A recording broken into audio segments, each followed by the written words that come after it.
Chez nous en Afrique, la religion est partout. Et parmi celles les plus pratiquées, le christianisme occupe une place importante. Comme beaucoup, j'ai grandi sous cet enseignement religieux. Mais à vrai dire, en grandissant, j'ai commencé à me poser certaines questions et à réévaluer certains dogmes et croyances que j'avais. Alors peu à peu, j'ai commencé à prendre du recul, à explorer de nouvelles choses. Et ça m'a amené à m'intéresser un peu plus aux spiritualités ancestrales.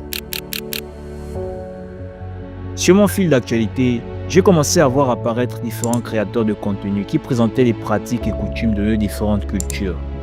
Pas dans le but de dénigrer ou encore de diaboliser comme j'avais l'habitude de le voir dans l'église, mais plus dans un sens de transmission des savoirs sur les rites et traditions oubliées. Ça m'a fait réfléchir et ça m'a permis d'avoir une vue un peu moins étriquée sur les questions de spiritualité et de connexion au divin. Mais tout récemment, je suis tombé sur ça. C'est pour ça en fait qu'en étant connecté, vous allez, mes chers frères et sœurs, recevoir quelque chose de particulier de la part de Dieu. Je tiens à signaler à tout le monde que nous sommes actuellement en direct au Gabon. Alors, cet homme s'appelle Alain Patrick Tingué. C'est le pasteur en tête de l'Alliance chrétienne pour le réveil, en abrégé ACER. En direct sur sa chaîne de télé et sur ses plateformes en ligne, il anime un live assez particulier intitulé « Riche en 3 jours ».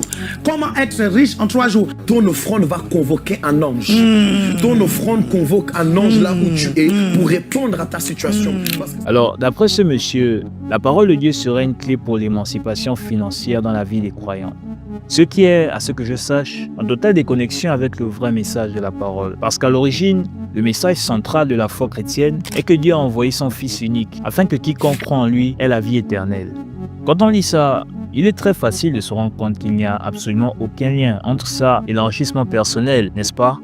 Pourtant, sur ces dernières années, les soi-disant hommes de Dieu ont détourné les Écritures à leur avantage en diffusant un message de prospérité qui aujourd'hui séduit des millions de fidèles. There is going to come a time when false prophets will rise up. We'll continue to be rich. We'll continue to be multi-millionaires. La parole de Dieu ne se résume plus simplement à guider les âmes perdues vers le Christ. Qui sont les vrais dieux de ces gens qui sonnaient l'argent? C'est beaucoup plus que ça. Parce qu'aujourd'hui, l'évangile, c'est toute une industrie.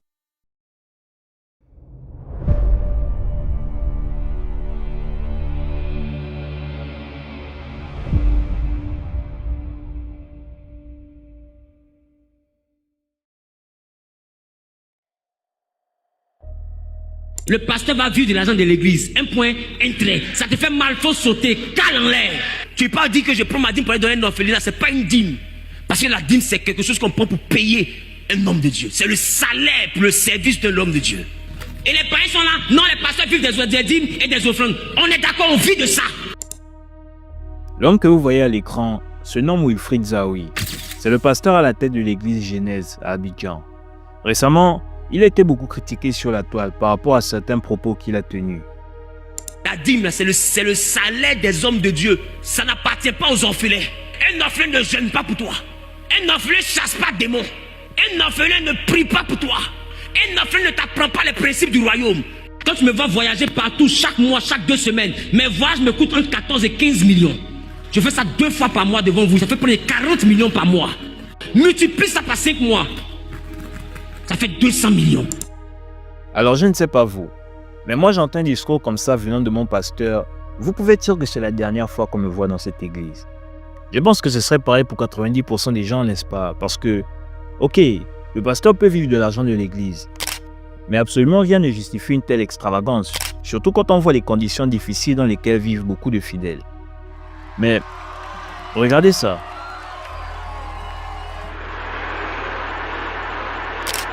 Ce que vous voyez là, c'est ce qu'on appelle une méga-église. Par définition, les méga-églises sont des lieux de culte rassemblant une congrégation de 2000 membres ou plus.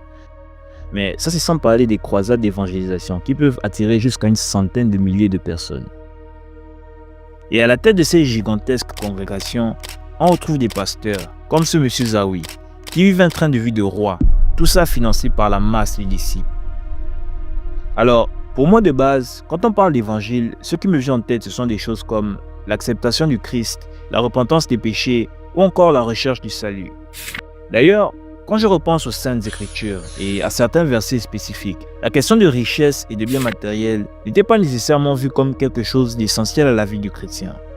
Et donc, pour en venir à ce que disait cet évangéliste, Riche en 3 jours.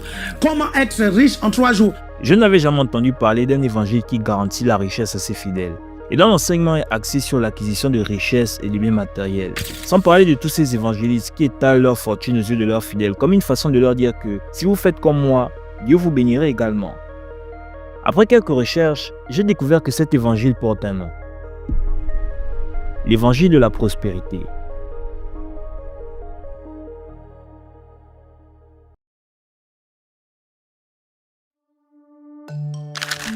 L'évangile de prospérité nous dit que Dieu veut que ses enfants soient prospères, et ce, dans tous les aspects de votre vie, que ce soit les finances, la santé, les relations et dans votre mariage, si et seulement si vous êtes disposé à la recevoir. Enfin, je veux dire, après tout c'est logique, n'est-ce pas? En tant que fils et filles de Dieu, nous sommes faits à son image et à sa ressemblance. De ce fait, tout ce qui est à Dieu est à nous. La richesse matérielle est-elle incompatible à la foi chrétienne comme plusieurs le croient? Non. Bien au contraire, notre Dieu est riche, et donc si notre Dieu est riche et que nous sommes les héritiers de Dieu, est-ce que nous devons être pauvres? Non, du tout. La Bible dit ici que l'or et l'argent appartiennent à Dieu. La Bible dit que ce qui est à Dieu est à nous. Ça veut dire aussi que l'or et l'argent nous appartiennent, n'est-ce pas? Alors, en tant qu'héritier, comment accéder à cet héritage qui nous est tous promis? Tout commence par la foi. Ensuite, à cette foi, vous devez ajouter les dîmes et les offrandes. Initialement, la dîme représente l'action de reverser 10% de son revenu à une organisation religieuse, dans le but de l'aider à continuer ses opérations. Mais au travers de l'enseignement de l'évangile de prospérité, la dîme revêt une signification bien plus importante. Dieu ne prend pas l'argent après. Tu dis, hey, j'ai acheté, j'ai payé ma facture, j'ai fait ça maintenant. C'est combien même la dîme? La dîme n'est pas une pizza. Si Dieu te donne 2 millions de dollars, emmène-moi 200 000. Tu imagines, tu as 9 000 euros et tu donnes 900 euros. Qu'est-ce que tu as senti? Vraiment, si toi tu as mal quand tu donnes, dis-moi vraiment, moi j'ajoute. Vous entendrez parfois certains évangélistes utiliser le terme semence de foi. L'idée derrière, c'est qu'en donnant une partie de votre richesse, cette dernière vous sera retournée sous différentes formes. Par exemple, des bénédictions et j'en passe. La semence que tu recevras dépend de la disposition que tu as à semer peu ou abondamment.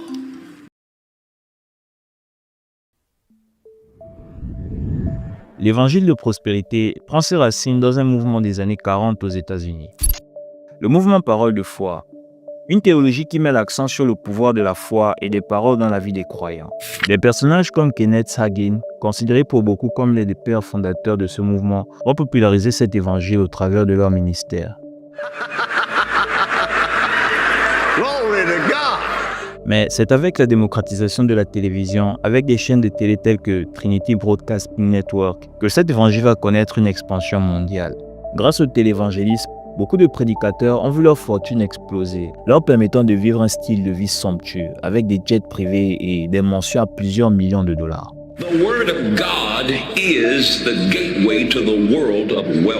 Ce modèle va très vite s'exporter à travers le monde et inspirer des millions d'évangélistes en Amérique du Sud, en Asie et bien sûr sur notre bon vieux continent où le mouvement du renouveau charismatique s'était déjà bien ancré dans les plus grandes églises pentecôtistes. Le renouveau charismatique, quant à lui, était un mouvement qui mettait l'accent sur une relation intense et dynamique avec Dieu et sur l'expérience personnelle du Saint-Esprit qui se manifeste au travers de dons spirituels comme le parler en langue, la parole prophétique ou encore le pouvoir de guérison. La plupart des enseignements que l'on retrouve dans les méga-églises aujourd'hui ont été grandement influencés par la rencontre de ces deux mouvements. Grâce à ça, les prédicateurs à la tête des plus gros ministères vont également voir leur fortune se démultiplier. Prenez par exemple cet homme dénommé David Oyedepo, un évangéliste nigérien fondateur du Winners Chapel, plus connu sous le nom de la Chapelle des vainqueurs en français, et dont on estime la fortune à près de 150 millions de dollars. We are not asking you to give so the church can be blessed. We are asking you to give so you can be blessed. Yes, sir. Yes, sir. Yes, sir. Yes, sir. Yes, sir. Yes, sir. Les enfants pasteurs sont une tendance grandissante dans beaucoup d'églises pentecôtistes et de réveil. Sur le continent, le business de l'évangile est sans doute l'un des plus lucratifs qui existent. mais c'est également l'un des plus concurrentiels. Et donc, pour se différencier de la concurrence, les églises mettent en place différentes stratégies pour attirer un maximum de fidèles. Et l'une des stratégies préférées des églises, ce sont les miracles.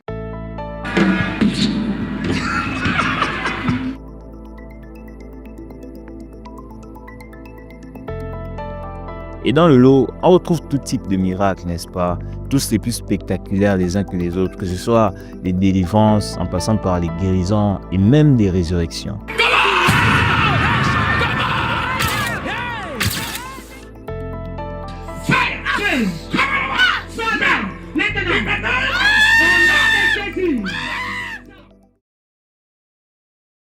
La plupart des gens se rapprochent de ces différentes congrégations parce qu'ils sont en recherche d'un peu d'espoir, n'est-ce pas, face aux situations difficiles auxquelles ils sont confrontés au quotidien, que ce soit financièrement ou encore par rapport à la santé. Beaucoup d'églises n'hésitent pas à se substituer aux cliniques et aux hôpitaux, avec des évangélistes qui prétendent avoir des pouvoirs de guérison.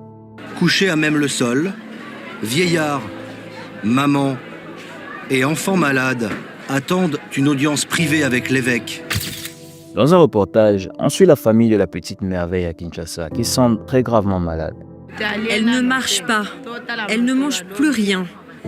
Je ne sais plus quoi faire. Nous apprendrons plus tard que Merveille est atteinte d'une grave infection rénale, potentiellement mortelle si elle n'est pas soignée. Par manque de moyens, la mère de la petite ne peut pas acheter le traitement de la maladie de sa fille. Donc elle va se rendre à l'église ACK dans son quartier pour rencontrer cet évangéliste, le prophète Pascal Mukuna. Un évangéliste qui était connu pour ses croisades de guérison et de miracles, qui attirait des milliers de fidèles, jusqu'à remplir des stades entiers dans la capitale. Une fois la maman et sa fille arrivées dans le bureau du prophète, il va poser ses mains sur la jeune fille et après une petite minute de prière, va les renvoyer chez elle. Donc c'est ça la guérison, ça va s'opérer jusqu'à ce qu'après 2, 3, 4 jours, vous allez voir cet enfant en bonne santé courir et jouer comme tous les enfants. 4 jours plus tard, l'état de la petite fille ne s'est toujours pas amélioré. Le cas de la petite merveille n'est qu'un cas parmi tant d'autres en Afrique. Elle n'a pas de force et continue à gonfler. Je vois bien qu'elle souffre, elle n'est pas guérie. Elle vomit, elle a mal au ventre et ses pieds sont toujours gonflés. Faute d'argent, il ne reste à la mère qu'une option. Retourner voir l'évêque Mukuna en espérant un miracle. Pourtant, c'est le même homme qui remplissait les stades de la capitale, où il réalisait miracle après miracle. Et Pascal Mukuna n'est clairement pas le seul à faire ça, n'est-ce pas? C'est quelque chose qu'on retrouve chez beaucoup d'évangélistes. Alors, comment expliquer que les miracles fonctionnent pour certains et pas pour d'autres? Petite question.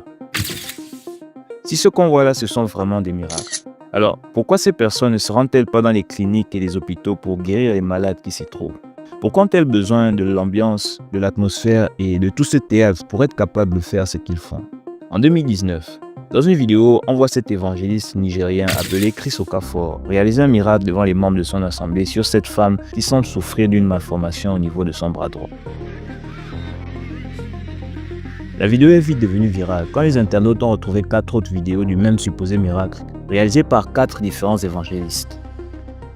Tout simplement parce que ce n'est pas un miracle. La femme qu'on voit dans les vidéos se nomme Boulaola, une quarantenaire qui par le passé a subi un grave accident au niveau de son bras droit qui lui permet aujourd'hui de pouvoir étirer et rétracter son bras à souhait.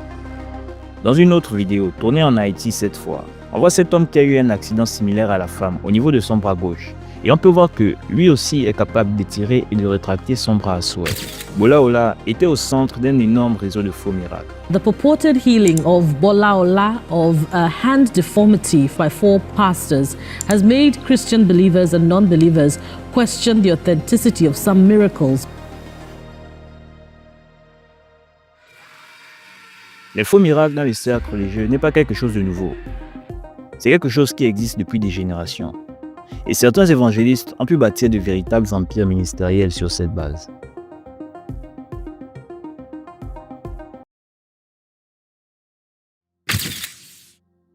T.B. Joshua. Lorsqu'on parlait des miracles de guérison dans les cercles religieux, le prophète et l'évangéliste faisaient partie des plus grandes références, reconnues même à l'international. Il s'était fait connaître grâce à de nombreuses vidéos cassettes qui circulaient, dans lesquelles il réalisait les miracles les plus incroyables. Homme de Dieu, aidez mon frère, il ne peut pas marcher. Aidez mon frère, homme de Dieu. L'homme oint de Dieu a tendu sa main de guérison vers le frère. On le voit trembler, il tremble sous l'influence du Saint-Esprit. TB Joshua est un prophète. Il est un prophète venant du ciel. Des millions de personnes se rendaient chaque année au Nigeria pour pouvoir assister en direct au miracle du prophète, qui était retransmis 24 heures sur 24 sur sa chaîne de télé appelée Emmanuel TV. Je m'appelle Godwill Agomo Paul. Je viens d'une famille très pauvre. Agomo Paul faisait partie des disciples les plus proches de TB Joshua. Dans une interview accordée à la BBC, il révèle comment étaient mis en scène les miracles réalisés par le prophète. Vous êtes guéris. Alléluia. Vous êtes guéris. C'est un système complexe. Nous avons la section des urgences. Ils ont été formés par des médecins. Toute situation cancéreuse est renvoyée.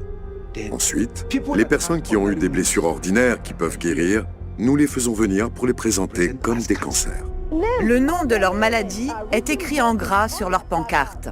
Ce que vous venez de voir, c'est l'avant et l'après. Vous pensez que cette guérison s'est produite le même jour. Mais certaines d'entre elles ont pris entre 6 mois et 1 an. Il y a des gens qui disent que j'ai des douleurs aux jambes et à la taille. Nous leur disons, si vous sortez et que vous marchez avec vos jambes, papa ne priera pas pour vous.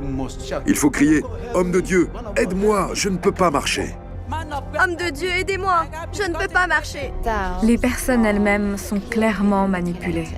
On leur disait, exagérez vos problèmes pour que Dieu puisse vous guérir. Et exagérez vos guérisons pour que Dieu puisse parfaire votre guérison. Agomo Paul révélera que les patients qui arrivaient dans l'église étaient encouragés à arrêter de prendre leurs médicaments. Les malades qui voyaient les symptômes de leur maladie disparaître, malgré le fait qu'ils aient arrêté de prendre leurs médicaments, renforçaient leur croyance dans les pouvoirs des guérisons du prophète, sans savoir qu'à leur insu, leurs médicaments étaient rajoutés aux boissons aux fruits qu'on servait dans l'église, qu'ils appelaient, je cite, le cocktail béni par Joshua. En gros, tout était fait pour entretenir l'illusion que TB Joshua possédait un quelconque pouvoir divin. Pour être franc, je n'ai jamais vu de paralysé guéri dans la synagogue-église de toutes les nations. Le cas de TB Joshua démontre comment avec une très bonne organisation, on peut réussir à duper des millions de personnes. Mais les guérisons de foi ne s'expliquent pas seulement par de tels stratagèmes. Pendant les croisades de miracles, lorsque le prédicateur pose ses mains sur la foule, les fidèles se retrouvent projetés au sol, comme s'ils avaient été touchés par la grâce divine. Et certaines personnes tombent par terre sans même avoir été touchées.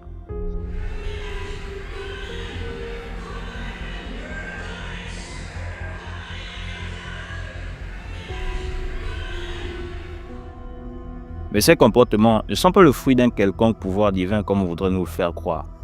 Mais ils se basent sur des mécanismes psychologiques et physiologiques et qui se manifestent de manière très différente d'un individu à un autre.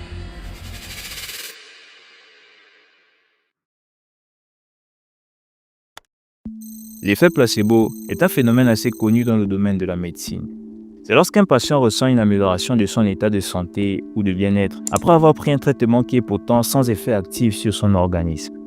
Par exemple, si un médecin dit à son patient qu'une gélule va l'aider à traiter sa maladie, même si en réalité la gélule ne fait absolument rien, il est tout à fait possible pour son organisme de créer un effet similaire à ce que le médicament aurait causé. L'effet placebo repose sur la croyance en l'efficacité du traitement. Quand on pense qu'un médicament ou une thérapie va nous aider, notre cerveau libère des substances chimiques qui vont avoir un effet direct sur notre état physique.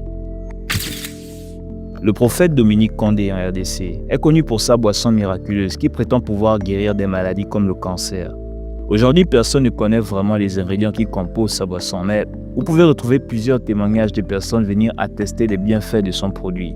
Et avec la demande grandissante, le prophète génère des millions chaque année.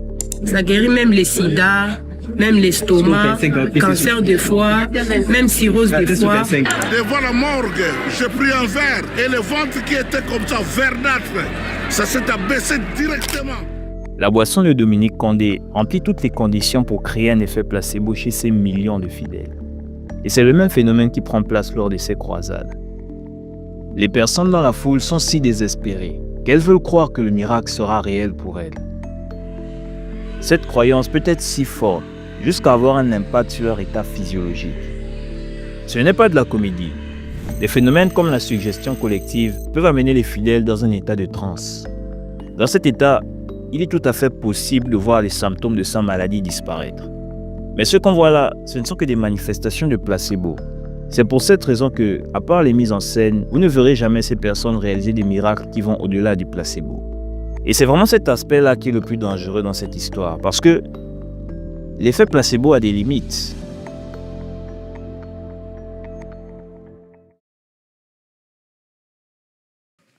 Les plus crédules se font prendre, les plus faibles se font aspirer, les moins chanceux perdent la vie. Dans une enquête, on suit le témoignage sous anonymat de cet homme qui a perdu sa femme peu après la naissance de leur fils des suites d'une tuberculose.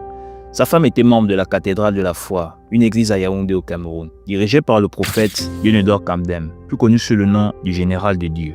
Prétendez que cette église est responsable de son décès et du décès de votre fiancé? Oui, je prétends que cette église est responsable du décès parce que lorsque quelqu'un arrive vers vous et que tout ce que vous trouvez à lui dire, c'est que l'origine de tes maux, c'est la possession, c'est dans ta famille, et qu'on arrive à l'hôpital, qu'on trouve que vous traînez une tuberculose, je pense qu'il y a un problème. Elle privilégiait la prière, oui, le soin? Oui. Est-ce que vous vous dites, si elle n'était pas dans cette église-là, on aurait pu la sauver? Oui. Je vais vous dire pourquoi oui, on aurait pu la sauver. Parce qu'elle serait allée plus tôt à l'hôpital. Malheureusement, voici le genre de drame auquel on peut faire face dans ces milieux. Parce que pour certains fidèles, la parole de leur pasteur ou prophète est plus importante que celle d'un médecin. Et le plus grave, c'est quand certains évangélistes encouragent leurs fidèles dans cette voie. Comment est-ce qu'on peut autant s'amuser avec la santé des gens? Il y a un monde spirituel, il y a des esprits qui existent. Je suis d'accord.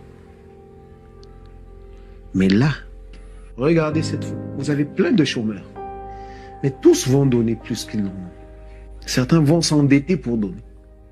Ces prophètes, ils ont une intelligence très mal tournée parce qu'ils profitent de la vulnérabilité lorsque vous tombez sur quelqu'un qui, lui, prétend être le général de Dieu. C'est normal. Il vous dit, je fais des miracles. Vous y allez, vous y accourez. Vous y accourez.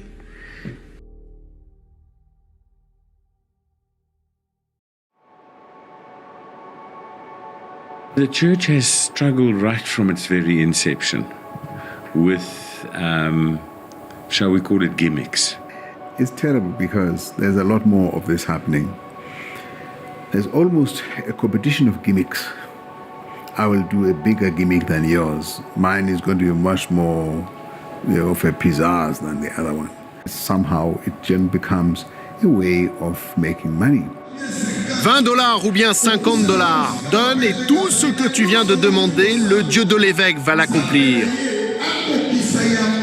Même si tu n'as que $2, 3 ou 4, on prend tout. Le Seigneur ne refuse rien.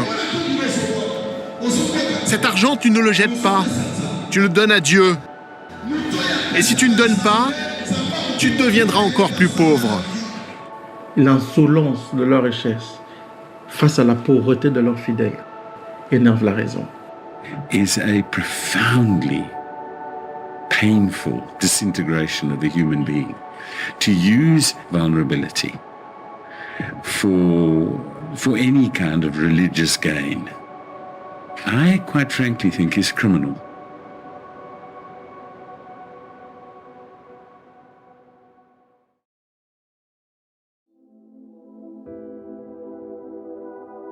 L'un des objectifs de la fausseté est de s'assurer qu'il rassemble un grand nombre de personnes.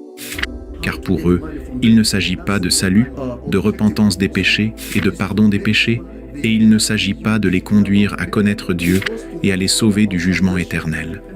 Pour un faux prophète, il s'agit de savoir comment ils peuvent acquérir des richesses de ces personnes qui viennent dans leurs églises. Moïse Kitomo se décrit comme un ancien faux prophète qui aujourd'hui consacre son temps à dénoncer les tactiques utilisées par les faux prophètes pour attirer le plus de fidèles possible. Je me souviens aussi que nous pouvions désorganiser ou causer des divisions entre les familles. Par exemple, nous pouvions dire à une femme que le problème qu'elle avait dans sa vie était causé par son mari, et c'est ainsi que nous pouvions briser le mariage de cette femme et de son mari. Ou, par exemple, nous pouvions dire à un frère ou une sœur que son frère était celui qui la ensorcelait, et c'est ainsi que nous pouvions diviser la famille. Aujourd'hui, il n'est pas rare de voir les églises être au centre de ruptures familiales, ou encore il y a des scandales d'arnaques financières ou de dérives sectaires. Et tout ça, c'est sans parler des implications politiques. You say it's a social problem, it's a societal problem, but it's also a political problem. Because you find that when it's time for elections, for instance, certain political parties go to these churches looking for votes. It's a nice ecosystem for getting votes, really. Pour ma part, je trouve ça un peu triste de se dire que quelque chose de plutôt sain à la base, comme l'Église, peut être au centre de telles problématiques dans nos sociétés. Mais tout ce que je dis là n'a rien de nouveau. Certaines églises et évangélistes reçoivent déjà énormément de critiques concernant certaines de leurs pratiques. Vous êtes infidèle. Écoutez madame, vous connaissez les choses. J'exagère. C'est quoi exagérer? Une personne qui prend tout son salaire et qui va remettre à un pasteur, mais il vit de quoi? Comment vivras-tu? C'est nous on prend tout et puis on transforme. C'est nous on prend la démocratie, on transforme. C'est nous on prend l'islam, on transforme. C'est nous on prend la chrétienté, on transforme. Jésus n'est pas venu pour ça. Mais ça reste un phénomène difficile à endiguer. Tout simplement parce que l'Afrique est un continent en recherche d'espoir. Et c'est exactement ce que les églises vendent à leurs fidèles. Et du coup, je me dis que le business de l'évangile a encore de beaux jours devant lui sur notre continent.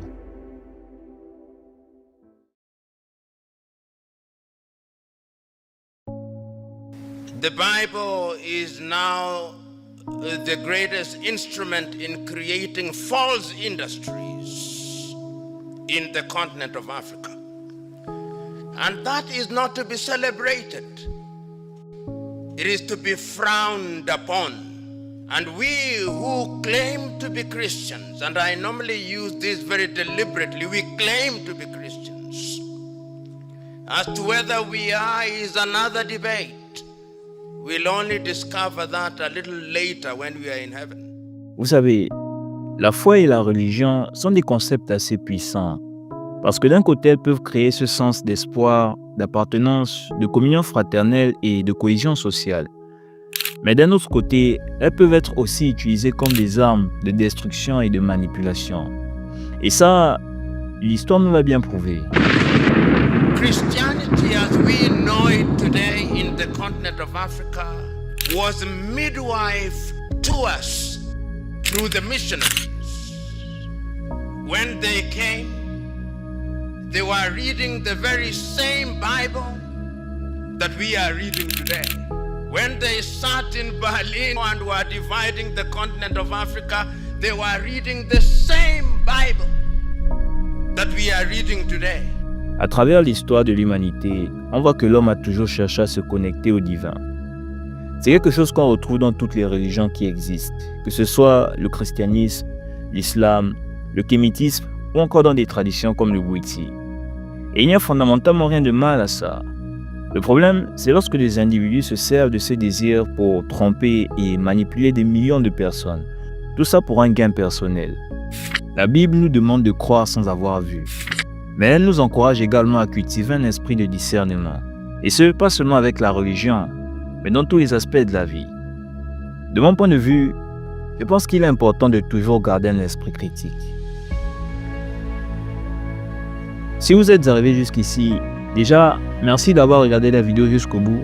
Vraiment parce que ces vidéos me demandent un travail de fou à côté des cours.